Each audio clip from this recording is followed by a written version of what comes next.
আওয়ামী লীগের রাজনৈতিক অধ্যায়ের সমাপ্তি ঘটেছে এবং দেশের মানুষকে বাংলাদেশপন্থী রাজনীতিকে বিভক্তিতে বেছে নিতে হবে বলে মন্তব্য করেছেন জাতীয় নাগরিক পার্টির উত্তরাঞ্চলের মুখ্য সংগঠক সাজিদ আলম।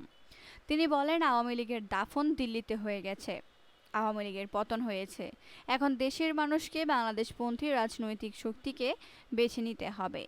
নতুন বাংলাদেশ গঠনের জন্য দালালতন্ত্র, দুর্নীতি ও রাজনৈতিক প্রভাবমুক্ত প্রশাসন গড়ে তোলার উপর গুরুত্বারোপ করে সাজিদ আলম বলেন, সাধারণ মানুষকে বিভিন্ন সরকারি সেবা পেতে রাজনৈতিক নেতাদের দ্বারস্থ হতে হওয়া কোনোভাবেই গ্রহণযোগ্য নয়।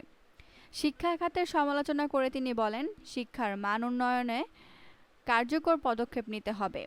একই সঙ্গে সরকারি হাসপাতালের অব্যবস্থাপনার জন্য রাজনৈতিক প্রভাবকে দায়ী করে তিনি অভিযোগ করেন, হাসপাতালের খাবার সরবরাহের টেন্ডারেও রাজনৈতিক হস্তক্ষেপের কারণে রোগীরা ক্ষতিগ্রস্ত হচ্ছেন।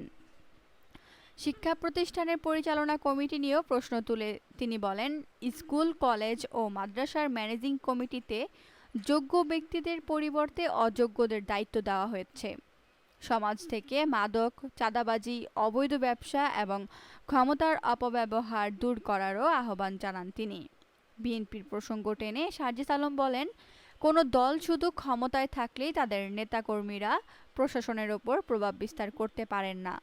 তিনি জনগণের প্রতি সৎ ও যোগ্য প্রার্থীকে ভোট দেওয়ার আহ্বান জানিয়ে বলেন, চাঁদাবাজি ও লুটপাটের রাজনীতি থেকে দেশকে বেরিয়ে আসতে হবে। এনসিপির বিরুদ্ধে অর্থ আত্মসাতের অভিযোগ প্রসঙ্গে তিনি বলেন, দলের বিরুদ্ধে হাজার হাজার কোটি টাকা আত্মসাতের অভিযোগ করা হলেও এর পক্ষে কোনো প্রমাণ উপস্থাপন করা হয়নি। এসব অভিযোগকে তিনি রাজনৈতিক অপপ্রচার বলে দাবি করেন। শেখ হাসিনার শাসনামলে প্রশাসনের দলীয়করণ, গুম, গ্রেফতার ও দমন-পীড়নের অভিযোগ তুলে সাজিদ আলম বলেন, প্রশাসনকে কোনো রাজনৈতিক দলের নয়, দেশের স্বার্থে কাজ করতে হবে।